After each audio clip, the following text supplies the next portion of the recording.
ഹരി ഓം. എല്ലാവർക്കും എൻ്റെ വിനീത നമസ്കാരം. ഭഗവത്ഗീതയിലൂടെ ജീവിത വിജയം. ജീവിതം വിജയിക്കുക എന്ന് പറയുന്നത് നാം പല ക്ലാസ്സുകളായി കണ്ടു. ഒരിക്കലും നാം ഒരു പരീക്ഷയോ ജോലിയോ നേടി എടുക്കുന്നതിലല്ല, കുറച്ച് സാമ്പത്തിക ഭദ്രത വരുന്നതിൽ മാത്രമല്ല വിജയം വേണ്ടത്. ആരോഗ്യരംഗത്ത് വരണം, മാനസിക തലങ്ങളിൽ വരണം, നമ്മുടെ പ്രശ്നങ്ങളെ അഭിമുഖീകരിക്കുന്നതിൽ വരണം, കഴിവുകളെ ശക്തിയെ വികസിപ്പിക്കുന്നതിൽ വരണം. അങ്ങനെ ജീവിതത്തിൻ്റെ സമസ്ത മേഖലകളിലും വിജയം കൈവരിക്കാൻ നമ്മളെ പ്രാപ്തരാക്കാൻ എങ്ങനെ സാധിക്കും? അതാണ് ചോദ്യം. കാരണം ഇന്ന് വിദ്യാഭ്യാസ രംഗത്ത് പുരോഗതി ഉണ്ടായാലും ആരോഗ്യരംഗത്ത് അവർ പുരോഗതി ഉള്ളവരല്ല, രോഗികളാണ്. അതേപോലെ തന്നെ ഇനിയിപ്പോൾ ആരോഗ്യവും വിദ്യാഭ്യാസവും ഉള്ളവരായാലും സാമൂഹിക പ്രതിബദ്ധതയില്ലാത്തതുകൊണ്ട് റോട്ടിൽ ആക്സിഡൻറ്റ് പിടിച്ച് തട്ടി വീണ് കഴിഞ്ഞാൽ ഒരു മനുഷ്യനും തിരിഞ്ഞു നോക്കുന്നില്ല. കാര്യം വിദ്യാഭ്യാസം എൻജിനീയറും ഒക്കെ ആയിരിക്കും, പക്ഷേ സമൂഹത്തിന് ആവശ്യമില്ലാത്തവരായി. അപ്പോൾ പിന്നെ എന്ത് വിജയമാണ് വിജയിച്ചത്? അപ്പോൾ അതുകൊണ്ട് ഏത് മേഖലകളിലും നമ്മളെ ആവശ്യമുള്ളവരാക്കി, എല്ലാവരോടും ഒരു കണക്ഷൻ ഉള്ളവരാക്കി എങ്ങനെ മാറ്റാം? അതാണ് ഭഗവത്ഗീത നമ്മളെ കൊണ്ട് മനസ്സിലാക്കി തന്ന് നമ്മളെ കൊണ്ട് നേടിയെടുക്കാൻ നമ്മളെ സഹായിക്കുന്നത്. അപ്പം ഇവിടെ നാം എത്തി നിൽക്കുന്നത് ഭഗവത്ഗീതയിലെ കർമ്മയോഗം എന്ന 3-ാം അധ്യായത്തിലാണ്. അവിടെ 11-ാം ശ്ലോകമാണ് നമ്മൾ ചർച്ച ചെയ്തുകൊണ്ടിരിക്കുന്നത്. അപ്പം കഴിഞ്ഞ ക്ലാസ്സിൽ നമ്മൾ വിശദീകരിച്ചു, എങ്കിലും നമുക്ക് കൂടുതൽ അതിനെക്കുറിച്ച് മനസ്സിലാക്കണം. ആ ശ്ലോകം ഒന്നുകൂടി നമുക്ക് നോക്കാം. ദേവാൻ ഭാവയതാനേന തേ ദേവാ ഭാവയന്തു വഃ പരസ്പരം ഭാവയന്ത ശ്രേയപരമവാപ്സ്യത.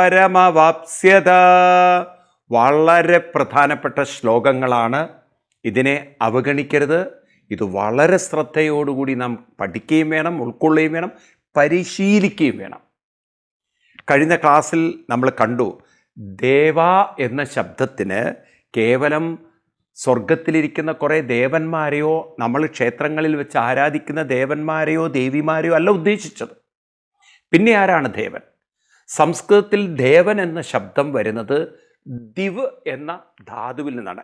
ഏത് സംസ്കൃത ശബ്ദത്തിനും ഒരു റൂട്ടുണ്ട്. ആ റൂട്ടിൽ നിന്നാണ് അതിൻ്റെ അർത്ഥം വികസിച്ച് വരുന്നത്. ഇപ്പം ദേവൻ എന്ന ശബ്ദത്തിൻ്റെ റൂട്ട് ഏതാണ്? ദിവ് എന്നാണ്. അതിൽ നിന്നാണ് ദൈവം, ദ്വീപ്, ദീപം തുടങ്ങിയ അനവധി ശബ്ദങ്ങൾ രൂപപ്പെട്ടു വന്നത്. അപ്പം ആദ്യത്തെ റൂട്ടിൻ്റെ അർത്ഥം എന്താണ്? ദിവ് എന്ന് പറഞ്ഞാൽ പ്രകാശിക്കുക, വികസിക്കുക എന്നൊക്കെയാണ്. പ്രകാശമുള്ളിടത്താണ് വികാസം. ഇരുട്ടെപ്പോഴും കട്ടികൂടി സങ്കോചിക്കുകയാണ് ചെയ്യുന്നത്. പ്രകാശം വികസിക്കുന്നു. നിങ്ങൾ രാവിലെ ആയാൽ കണ്ടില്ലേ, സൂര്യൻ്റെ കിരണം കണ്ട് വരുമ്പോൾ അന്തരീക്ഷം നമുക്കങ്ങനെ വിടർന്ന് വികസിക്കുന്ന ആ ഫീലിംഗാണ് വരുന്നത്. നേരെ മറിച്ച് രാത്രി ആ സന്ധ്യാസമയത്ത് ഇരുട്ട് വരുമ്പോൾ എല്ലാം ഇരുണ്ടടഞ്ഞങ്ങനെ കൂടി അങ്ങനെ വരുന്നു. അപ്പോൾ പ്രകാശം, വികാസം എന്നൊക്കെയാണ് ദിവ് എന്ന ശബ്ദത്തിനർത്ഥം. അപ്പോൾ ഇവിടുത്തെ പ്രകാശം, വികാസം എന്നൊക്കെ സൂചിപ്പിക്കുന്നത് എന്തിനെയാണ്? വളരെ സൂക്ഷ്മമായി നമ്മൾ പഠിച്ചു കഴിഞ്ഞാൽ ഇവിടെ പ്രകാശം വികസിച്ചതാണ് ഈ പ്രപഞ്ചം.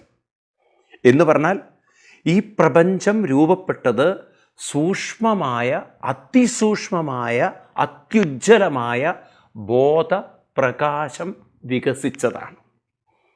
നിങ്ങൾ ഇത് പഠിക്കുകയാണെങ്കിലല്ലോ നമുക്ക് ആധുനിക ശാസ്ത്രവും ഭാരതീയ ദർശനവും തമ്മിലുള്ള ഒരു വളരെ വ്യക്തമായ ബന്ധം കാണാം. അതുകൊണ്ടാണ് ഇതര മത സങ്കല്പത്തിൽ നിന്നും ഭഗവത്ഗീത വളരെ വ്യത്യസ്തമാണ്. മറ്റു മതങ്ങളൊക്കെ പറയുന്നത് ദൈവം ഈ ഭൂമിയെ സൃഷ്ടിച്ചു എന്നാണ്. അപ്പം ആകാശത്തിലിരിക്കുന്ന ഒരു ദൈവം, സ്വർഗത്തിലിരിക്കുന്ന ഒരു ദൈവം, രൂപമുള്ള ആളോ രൂപമില്ലാത്തൊരു ദൈവമോ സൃഷ്ടിച്ചതാണ് ഈ പ്രപഞ്ചം എന്നാണ് അവർ പഠിപ്പിക്കുന്നത്. അതുകൊണ്ടാണ് അവർ സൃഷ്ടാവെന്നും കർത്താവെന്നൊക്കെ ദൈവത്തെ വിളിക്കുന്നത്. ഹിന്ദുമതത്തിൽ നിങ്ങൾക്ക് അങ്ങനെ ഒരു പ്രയോഗം കാണാൻ പറ്റുക. കാരണം ദൈവം സൃഷ്ടിച്ചതല്ല പ്രപഞ്ചം. പിന്നെ എങ്ങനെയാണ് ഈ പ്രപഞ്ചം വന്നത്? വികസിച്ചതാണ്. പ്രകാശം വികസിച്ചതാണ്. വളരെ ശ്രദ്ധിക്കണം ഞാൻ ഈ പറയുന്നത്. നമുക്ക് ഹിന്ദുമത ദർശനത്തിലേക്ക് കടക്കുന്നതിന് മുമ്പ് ആധുനിക ഫിസിക്സും അതുപോലെ ഡാർവിനെ പോലുള്ള ശാസ്ത്രജ്ഞന്മാരും കണ്ടെത്തിയിരിക്കുന്ന സത്യങ്ങളെ നോക്കുമ്പോൾ ഊർജം വികസിച്ച് പരിണാമം ചെയ്ത് അങ്ങനെ പ്രകടമായതാണ്. ഇതൊരു പ്രൊജക്റ്റഡാണ് ഈ ലോകം എന്ന് പറയുന്നത്. ഇറ്റ്സ് എ പ്രൊജക്ഷൻ ആണ്. എന്ത് പ്രൊജക്റ്റഡാണ്? എനർജിയാണ് പ്രൊജക്റ്റഡ് ആയിരിക്കുന്നത്. കണ്ണുകൊണ്ട് കാണാൻ പറ്റാത്ത എനർജി. അതാണല്ലോ ഇപ്പോൾ ഫിസിക്സ് പഠിപ്പിക്കുന്നത്. എനർജിയിൽ നിന്നാണ് ഈ പ്രപഞ്ചം പല മാറ്റങ്ങളും വിധേയമായിട്ട് വന്നിരിക്കുന്നത്. ഹൈഡ്രജനും ഓക്സിജനും എന്ന കണ്ണുകൊണ്ട് കാണാൻ പറ്റാത്ത രണ്ട് വാതകങ്ങൾ പരസ്പരം ചേർന്നപ്പോൾ, ചലനത്തിലൂടെ ചേർന്നപ്പോൾ വെള്ളം കണ്ണുകൊണ്ട് കാണാൻ പറ്റുന്നത് വന്നു. അപ്പം അത് സാന്ദ്രമാകുമ്പോൾ ഐസായി.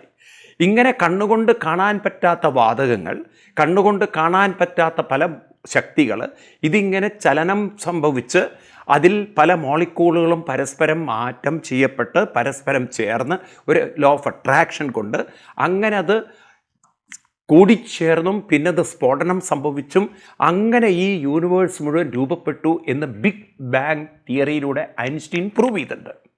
അപ്പോൾ ഊർജത്തിൻ്റെ പരിണാമമാണ് പ്രപഞ്ചം. അതുപോലെയാണ് ഡാർവിനും പറയുന്നത്, ഇത് ദൈവം സൃഷ്ടിച്ചതല്ല. ദൈവം വിചാരിച്ച് ദൈവത്തിനെ സൃഷ്ടാവും കർത്താവെന്നും വിളിക്കരുത്. ഈ പ്രപഞ്ചം പരിണാമത്തിലൂടെ വന്നതാണ്. അമീബയിൽ നിന്ന് അങ്ങനെ ഇവോൾവ് ചെയ്ത് വന്നതാണ്. ഇത് പരിണാമമാണ്. ഇത് ഭാരതത്തിൻ്റെ എത്രയോ കാലങ്ങൾക്ക് മുമ്പ്, യുഗങ്ങൾക്ക് മുമ്പ് ഋഷിവര്യന്മാർ ദർശിച്ച സത്യമാണ്. അതുകൊണ്ടാണ് ഈ പ്രപഞ്ചത്തെ അവർ വിളിക്കുന്നത് പ്രകൃതി എന്നൊക്കെ വിളിക്കുന്നത്. എന്താണ് ഈ പ്രകൃതി? വളരെ ശ്രദ്ധിക്കൂ നിങ്ങൾ ഈ വാക്കുകൾ. ഇത് എവിടെ നിന്നാണ് വികസിച്ച് വന്നത്? ഈ പ്രപഞ്ചം വികസിച്ച് വന്നത് ബോധപ്രകാശത്തിൽ നിന്നാണ്. ഞാൻ പറഞ്ഞു, ബ്രഹ്മാവാണ് ഈ പ്രപഞ്ചത്തെ വികസിപ്പിച്ച് സൃഷ്ടി ചെയ്തതെന്ന്. ബ്രഹ്മാവെന്ന് പറഞ്ഞാൽ ബോധമനസ്സിനെയാണ്. അപ്പം ബോധമനസ്സ് ചലനാത്മകമാണ്. നമ്മുടെ മനസ്സെല്ലാവരുടെ മനസ്സും ചലനാത്മകമാണ്. വികാരങ്ങൾ മാറുന്നുണ്ട്. അപ്പം ചലനത്തിലൂടെയാണ് പിന്നീട് ചലനം സ്ഥൂലമായി ചേർന്ന് ആയി, അങ്ങനെ പ്രാണനായി, അങ്ങനെ ചലനത്തിൻ്റെ പരിണാമങ്ങളിലൂടെയാണ് ഈ പ്രപഞ്ചം വികസിച്ച് വന്നത്. അതായത് മനസ്സ് ചലിക്കുന്നു, പിന്നീട് പ്രാണൻ ചലിക്കുന്നു. ആ പ്രാണനിലൂടെ ആകാശം, വായു, അഗ്നി, ജലം, പൃഥ്വി എല്ലാം ചലനാത്മകമാണ്. അതുകൊണ്ട് ഇതിനെ പ്രകൃതി എന്ന് പേരിട്ടു. പ്രകൃതി എന്ന് പറഞ്ഞാൽ പ്രകർഷേണ കൃതം ചെയ്യുന്നത് കൃതി. ഈ കൃ എന്ന ധാതുവിന് ചലനം എന്നാണ് അർത്ഥം. അപ്പോൾ ഈ യൂണിവേഴ്സ് മുഴുവൻ ചലനാത്മകമാണ്. ഈ ചലനം ആരംഭിക്കുന്നത് നമ്മുടെ ഓരോരുത്തരുടെയും മനസ്സിൽ നിന്നാണ്. അപ്പം നമ്മുടെ മനസ്സിൻ്റെ ഒരു പ്രൊജക്ഷനാണ് വേൾഡ്. ഇത് നമ്മൾ പഠിച്ചു കഴിഞ്ഞാൽ അത്ഭുതമാണ്. കാരണം ഈ ലോകവും നമ്മുടെ മനസ്സും ഒരു പാരസ്പരികതയിൽ നിൽക്കുന്നതാണ്. അല്ലാതെ നമുക്ക് വെട്ടിപ്പുഴുങ്ങി കഴിക്കാനുള്ളതല്ല പ്രപഞ്ചം. കഷ്ടം തോന്നുന്നു. പല മതങ്ങളും പഠിപ്പിക്കുന്നത് എത്ര വിരോധാഭാസം എന്നറിയൂ. അതായത് ഈ പ്രപഞ്ചം മുഴുവൻ ദൈവം നമുക്ക് തന്നിരിക്കുകയാണത്രേ. വെട്ടിക്കൊന്ന് നീ നിൻ്റെ സുഖം അനുഭവിക്കുന്നു. അപ്പോൾ എൻ്റെ സുഖത്തിന് വേണ്ടി ഞാൻ ഈ പ്രപഞ്ചത്തെ ഉപയോഗിക്കുമ്പോൾ ഈ പ്രപഞ്ച താളം തെറ്റും. പ്രപഞ്ചം താളം തെറ്റിക്കഴിഞ്ഞാൽ എൻ്റെ നിലനിൽപ്പ് പോവും. അതാണ് കോവിഡ് നമ്മളെ പഠിപ്പിച്ചത്. അതാണ് കൊറോണ നമ്മളെ പഠിപ്പിച്ചത്. നിങ്ങൾ പ്രപഞ്ചത്തിൻ്റെ താളം തെറ്റിച്ചപ്പോൾ ഓക്സിജൻ കുറഞ്ഞു, ഈ അന്തരീക്ഷം മുഴുവൻ പൊല്യൂട്ടഡായി. ആ പൊല്യൂഷൻ നിറഞ്ഞ ഭക്ഷണം നമ്മൾ കഴിക്കണു, വെള്ളം നമ്മൾ കുടിക്കണു, നമ്മുടെ ശരീരത്തിൽ വൈറസിന് കയറി ഇരിക്കാനുള്ള ഇടം കൊടുത്തു. എന്നിട്ട് നമ്മളിപ്പോൾ ആശുപത്രികളിലേക്ക് ഓടുകയാണ്. ഏറ്റവും വലിയ ആരോഗ്യ സംരക്ഷണം എന്താണെന്നറിയോ? കാഴ്ചപ്പാട് മാറ്റണം. ഈ പ്രപഞ്ചം എൻ്റെ സുഖത്തിന് വേണ്ടിയിട്ടല്ല, എനിക്കും പ്രപഞ്ചത്തിനും ഇവിടെ നിലനിൽക്കണമെങ്കിൽ, ഒരു പാരസ്പരികതയിൽ നിലനിൽക്കണമെങ്കിൽ ഞാൻ പ്രപഞ്ചത്തെ സംരക്ഷിച്ചാൽ പ്രപഞ്ചം എന്നെ സംരക്ഷിക്കും. ദേവാൻ ഭാവയതാൻ തേ ദേവ ഭാവയന്തു. ഈ പ്രപഞ്ചത്തെ നിങ്ങൾ സംരക്ഷിക്കും. കാരണം ഇറ്റ്സ് യുവർ ഓൺ മൈൻഡ്. നിങ്ങളുടെ മനസ്സ് ബോധ മനസ്സിൻ്റെ പ്രൊജക്ഷനാണ്. കാരണം ചലനത്തിലൂടെയാണ് പ്രപഞ്ചം രൂപപ്പെടുന്നതെന്ന് ഐൻസ്റ്റീൻ പറഞ്ഞിട്ടുണ്ടെങ്കിൽ the starting point of that motion, എവിടെ നിന്നാണ് ആ ചലനം ആരംഭിക്കുന്നത്? നമ്മുടെ ഓരോരുത്തരുടെയും ബോധ മനസ്സിൽ നിന്നാണെങ്കിൽ ഇതിനും വലിയൊരു സയൻസ് വേറെ ഇതുണ്ട്. അതുകൊണ്ടാണ് വിഷ്ണു സഹസ്രനാമത്തിൽ പഠിപ്പിച്ചത് വിശ്വം വിഷ്ണു. ഈ വിശ്വം വിഷ്ണു തന്നെയാണ്.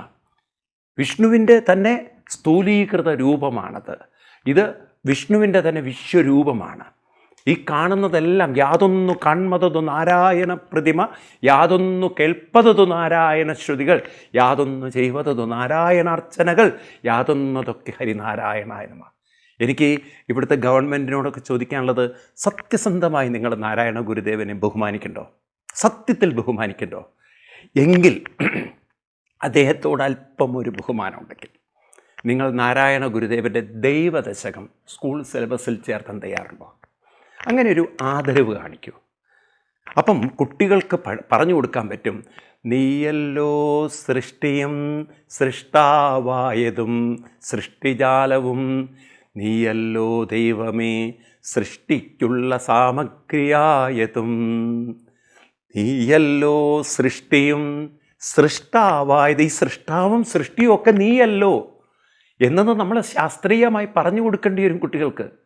അപ്പോൾ കുട്ടികൾക്ക് മനസ്സിലാവും, ദൈവമാണ് സൃഷ്ടിച്ചതെന്ന് പറഞ്ഞാൽ ആകാശത്ത് നിന്ന് സൃഷ്ടിച്ചു എന്നല്ല. ഈ ദൈവമെന്ന് പറയുന്നത് ഓരോരുത്തരുടെയും ശുദ്ധബോധമാണ്. ആ ബോധത്തിൽ നിന്ന് പ്രകടമാകുന്നതാണ് ബോധചിന്തകൾ. ആ ചിന്തകളുടെ അടുത്ത തലമാണ് പ്രാണൻ. ഇതാണ് പരിണാമം, ഇതാണ് വികാസം, ഇതാണ് പ്രകാശത്തിൻ്റെ പ്രൊജക്ഷൻ, പ്രകാശത്തിൻ്റെ വികാസം. അങ്ങനെ ബോധമെന്ന പ്രകാശം ചിന്തകളായി പ്രാണനുമായി ചേർന്ന് പ്രാണനായി, അങ്ങനെ ആകാശമായി, വായുവായി, അഗ്നിയായി, ജലമായി, പൃഥിവിയായി, അവിടെയുള്ള സകല ജീവജാലങ്ങൾ തൈത്തിരീയോപനിഷത്തിൽ പഠിപ്പിക്കുന്നത് എന്താ? ഇതാണ്. ആകാശാൽ വായുഹു വായോരഗ്നി അഗ്നേരാപ്പഹ ആപാത് പൃഥിവി പൃഥിവ്യാദോഷധയ ഓഷധയോ അന്നം അന്നാദ്ഭൂതാനി. എന്തൊരു ക്രമപ്രകാരമാണ് 5000 വർഷം മുമ്പ് ഋഷി എഴുതി വെച്ചതാണ്. ഡാർവിൻ അതിനുശേഷമാണ് അദ്ദേഹത്തിൻ്റെ തിയറി ഓഫ് എവല്യൂഷൻ എഴുതി വെച്ചത്. ആകാശാത് വായുഹു, ആകാശത്തിൽ സൂക്ഷ്മചലനം, അത് കുറച്ചുകൂടി സ്ഥൂലീകൃതമാകുമ്പോൾ, പ്രൊജക്റ്റഡ് ആകുമ്പോൾ കുറച്ചുകൂടി ശക്തമായ വായുവായി, വായുവിൽ കൂടുതൽ ഘർഷണം വരുമ്പോൾ അഗ്നിയായി, അഗ്നിയിൽ ഘർഷണം വരുമ്പോൾ അതിൽ നിന്നും ഓക്സിജനും ഹൈഡ്രജനും കൂടിച്ചേരുമ്പോൾ വെള്ളമാകുന്നു. ഈ വെള്ളം ഘനീഭവിക്കുമ്പോൾ നാം കാണുന്ന ഭൂമിയാവുന്നു. നമ്മുടെ ഈ ശരീരം വാസ്തവത്തിൽ വെള്ളം ഘനീഭവിച്ചതാണ്. ഈ മാംസമെല്ലാം മരിച്ചു കഴിഞ്ഞാൽ നിങ്ങളൊന്ന് ഇലക്ട്രിക്കൽ കെമേഷന് വേണ്ടിയിട്ട് പ്ലേറ്റിൽ കിടത്തി നോക്കൂ, ഉരുകി വെള്ളമായി ആവിയായിപ്പോവും. അപ്പം നമ്മൾ ഈ മാംസം എന്ന് പറയുന്നത് മുഴുവൻ വെള്ളം ഘനീഭവിച്ചതാണ്.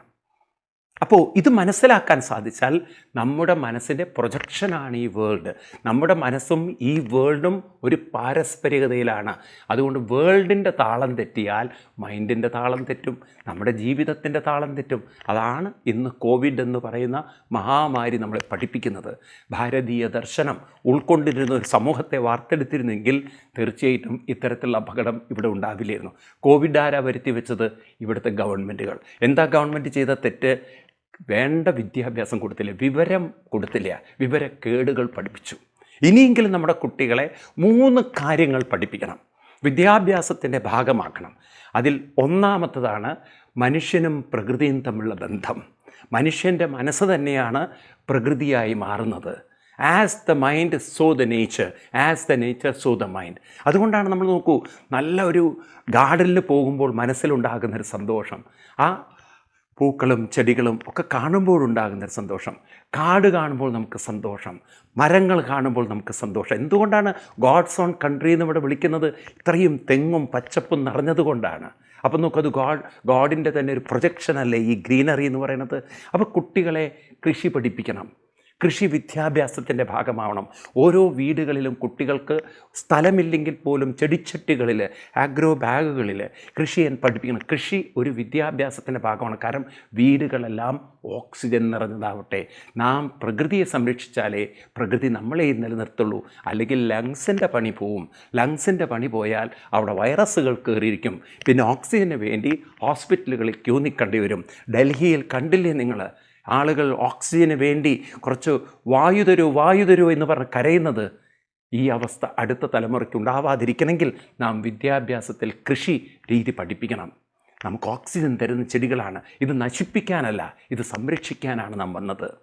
അതുപോലെ ജലസ്രോതസ്സുകൾ, വെള്ളം മലിനമാക്കിയാൽ നാം കുടിക്കുന്ന വെള്ളം എവിടെയോ ആയിരിക്കാം, പക്ഷേ ഈ ജലം മലിനമായാൽ അതിൻ്റെ കുറവുകളെ ബാധിക്കുമെന്നും അത് നമ്മുടെ ശരീരത്തിലേക്ക് കയറി വന്നു കഴിഞ്ഞാൽ ശരീരത്തിൽ അനാവശ്യമായ കെമിക്കൽ ഡെപ്പോസിറ്റുകൾ വരും.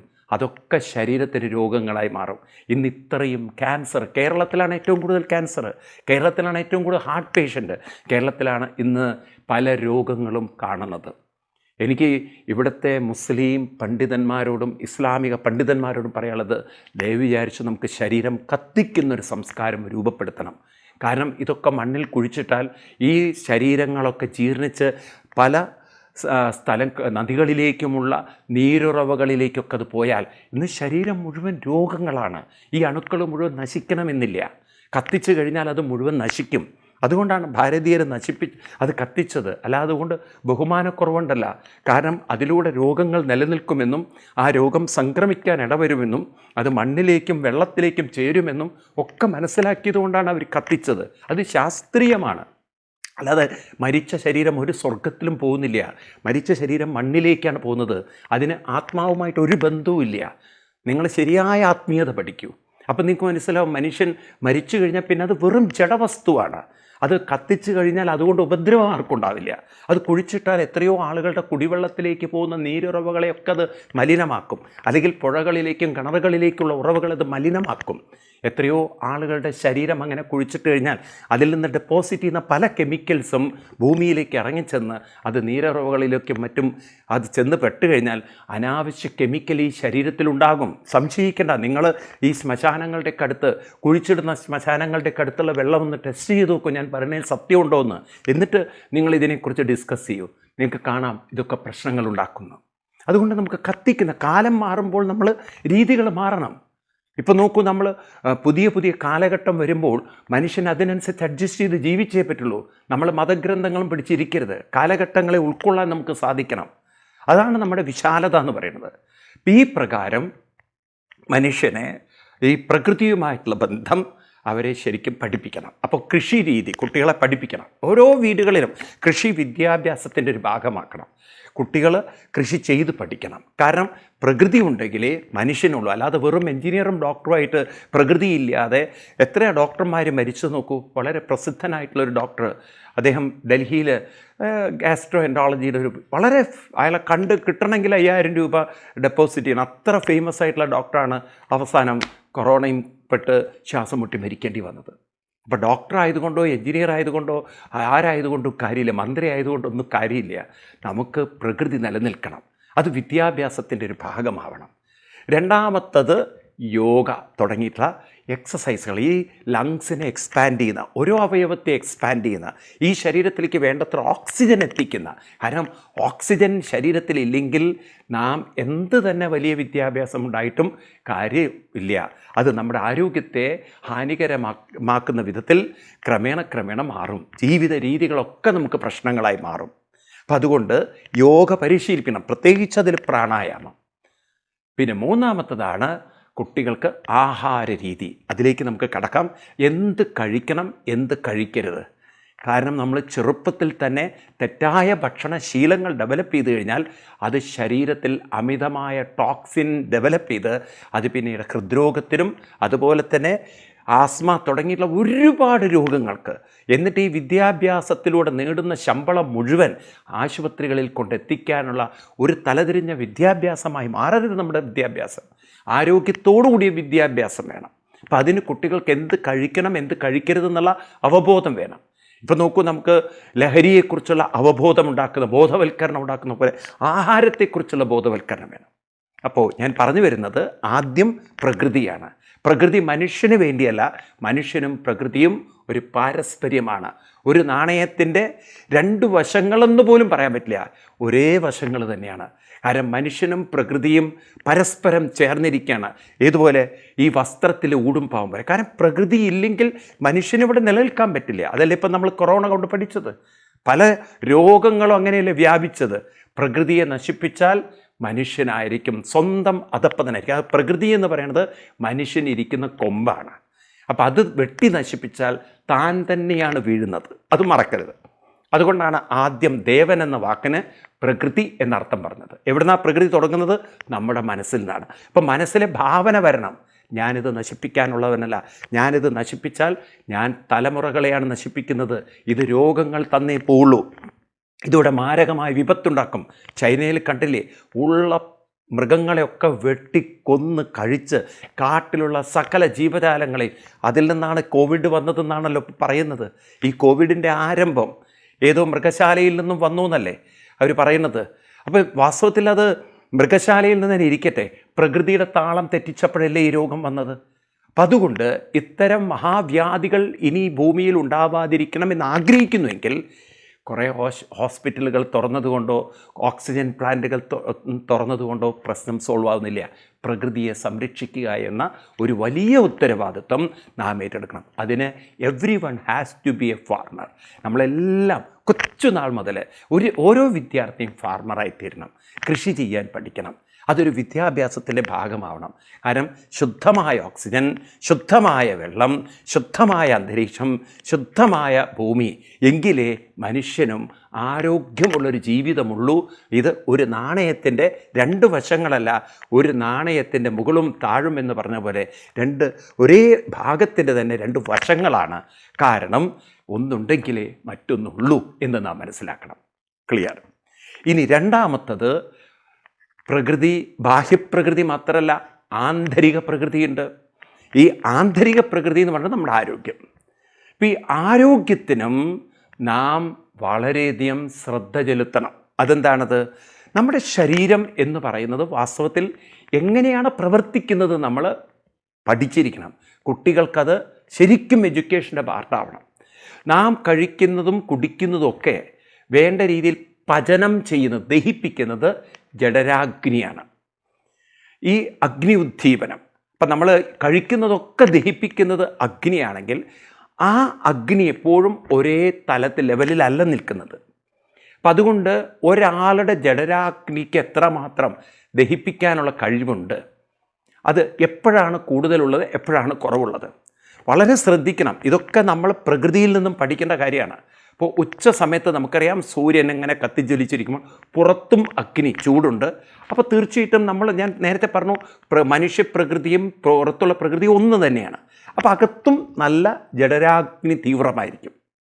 അപ്പം അതുകൊണ്ട് നല്ല ദഹനം കിട്ടുന്ന സമയം രാവിലെയും ഉച്ചയ്ക്കൊക്കെയാണ്.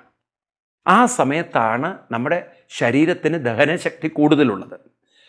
ഇനി രാത്രിയിൽ സൂര്യൻ അസ്തമിച്ചു കഴിഞ്ഞാൽ പുറത്ത് അന്തരീക്ഷത്തിൽ ചൂട് കുറവാണ്. അന്തരീക്ഷം ക്രമേണ സൂര്യശക്തി കുറഞ്ഞു വരും. പുറത്ത് സൂര്യശക്തി കുറയുമ്പോൾ അകത്തുള്ള ദഹനശക്തിയും കുറയും.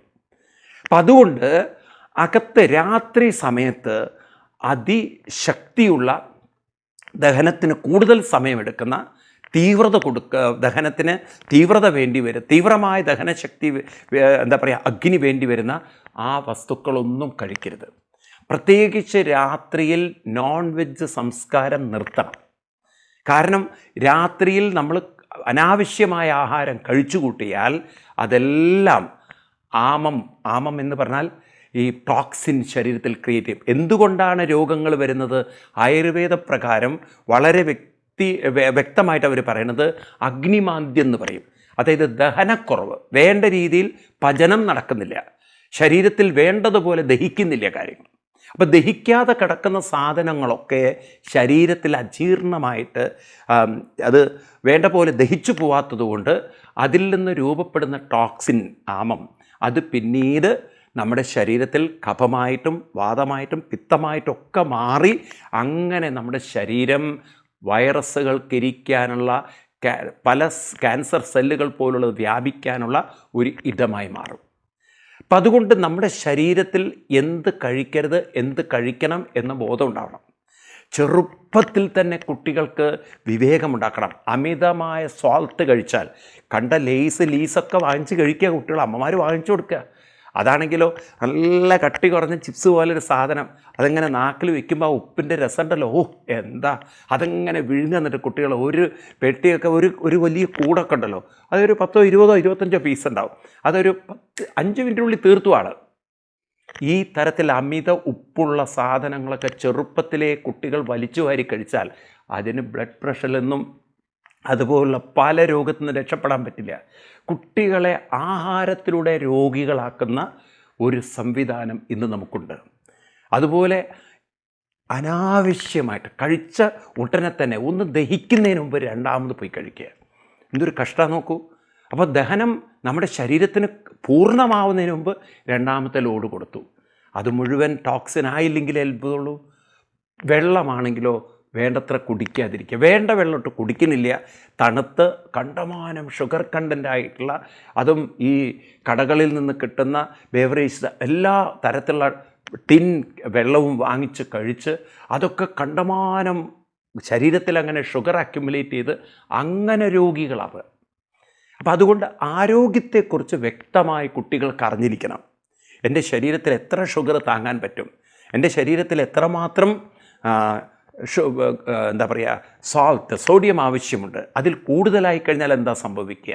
അതുപോലെ തന്നെ രാത്രി ഞാൻ അമിതമായ ആഹാരം കഴിച്ചാൽ, അല്ലെങ്കിൽ വേണ്ടാത്ത ഈ ദഹനം കിട്ടാത്തതായ അല്ലെങ്കിൽ കുറയ്ക്കുന്നതായ ആഹാരം കഴിച്ചാൽ എന്താ സംഭവിക്കുക.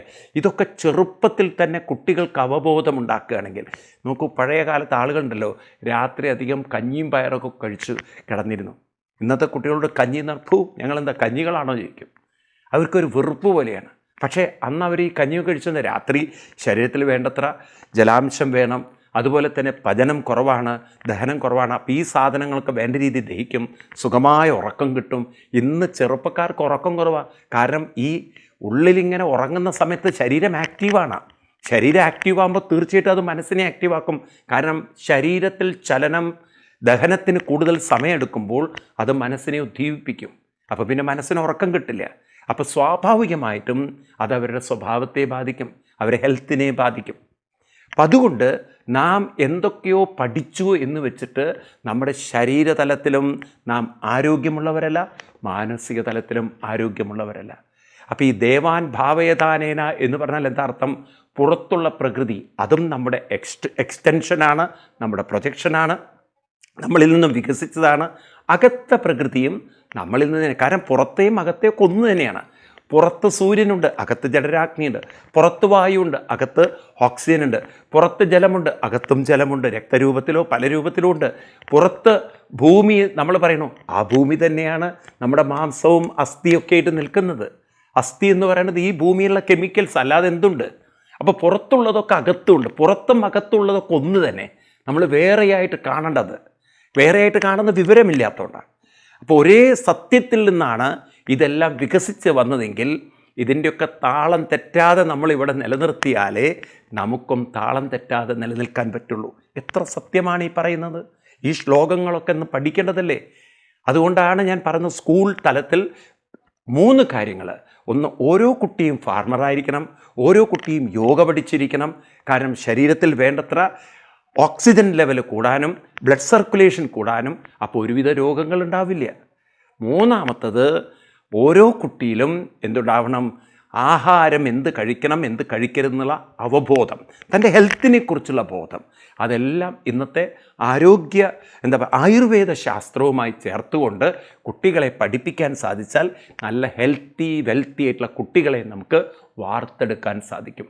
ഇതായിരിക്കണം എഡ്യൂക്കേഷൻ. അല്ലാതെ കുറേ എൻജിനീയേഴ്സിനെയും ഡോക്ടേഴ്സിനെയും സൃഷ്ടിച്ച് അവർക്കേ ഹെൽത്ത് ഇല്ലെങ്കിൽ എന്ത് ആരോഗ്യ മേഖലയാണ് നമ്മൾ സൃഷ്ടിക്കുന്നത്? ഇതൊക്കെ ഈ കോവിഡ് നമ്മളെ പഠിപ്പിച്ച ലെസൺസാണ് ഞാൻ നിങ്ങളെ പറഞ്ഞിരുന്നത്. കാരണം നമ്മൾ കണ്ടുവല്ലോ ആളുകളുടെ ഓട്ടവും പാച്ചിലും, ഇവിടുത്തെ ഓരോ ദുരിതവും. ആളുകളിങ്ങനെ ഞെട്ടറ്റ് വീഴുന്നത് പോലെ, മരത്തിൽ നിന്ന് മാങ്ങയൊക്കെ വീഴുന്ന പോലെയല്ലേ മരണം സംഭവിച്ചുകൊണ്ടിരുന്നത്. ഇതിൽ നിന്നൊക്കെ നമ്മളൊരു പാഠം ഇനിയെങ്കിലും പഠിക്കണം. ഈ ശ്ലോകങ്ങളൊക്കെ നമ്മുടെ കണ്ണു തുറക്കണം. ദേവാൻ ഭാവയതാനേന തേ ദേവാ ഭാവയന്തുവഹ.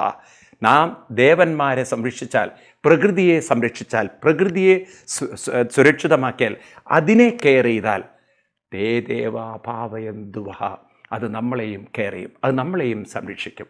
അപ്പോൾ അതിനെ സംരക്ഷിച്ചാൽ അത് നമ്മളെ കെയർ ചെയ്യുന്നു പറഞ്ഞാൽ നമ്മുടെ ശരീരത്തിന് നിലനിൽക്കാൻ പുറത്തുള്ള വായു വേണം, പുറത്തുള്ള വെള്ളം വേണം, പുറത്തുള്ള ആഹാരം വേണം. അതൊക്കെ പുറത്ത് താളം തെറ്റിച്ചാൽ അകത്തും താളം തെറ്റും. അതുകൊണ്ട് നാം പുറത്തും അകത്തും പരസ്പരം ചേർത്ത് കൊണ്ടുപോകാൻ ആ വിവേകം നമുക്ക് വേണം. അപ്പം നമ്മളാരും വന്നിരിക്കുന്നത് എക്സ്പ്ലോയിറ്റേഷന് വേണ്ടിയിട്ടല്ല, അല്ലാതെ ഈ ഭൂമിയെ അങ്ങോട്ട് നമ്മുടെ സുഖത്തിന് വേണ്ടി വെട്ടിപ്പൊഴുകി കഴിക്കാനല്ല, ഇതിനെ സംരക്ഷിക്കാനാണ്, ഇതിനെ കെയർ ചെയ്യാനാണ്. ഇതാണ് ഭഗവാൻ കൃഷ്ണൻ നമ്മളെ പഠിപ്പിക്കുന്നത്. തേ ദേവ ഭാവയന്തുവഹ. അവരെ സംരക്ഷിച്ചാൽ, അവരെ കെയർ ചെയ്താൽ, അവരെ പ്രൊട്ടക്റ്റ് ചെയ്താൽ, അവരെ നിങ്ങൾ എന്താ പറയുക വേണ്ട പോലെ പരിപാലനം ചെയ്താൽ അത് നിങ്ങളെയും പരിപാലനം ചെയ്യും. അതിലൂടെ നിങ്ങൾക്ക് എന്താ കിട്ടുക? അത് നമുക്ക് അടുത്ത ക്ലാസ്സിൽ വിശദമായിട്ട് കാണാം. അതുവരെ എല്ലാവർക്കും നന്ദി, നമസ്കാരം, പ്രണാമം.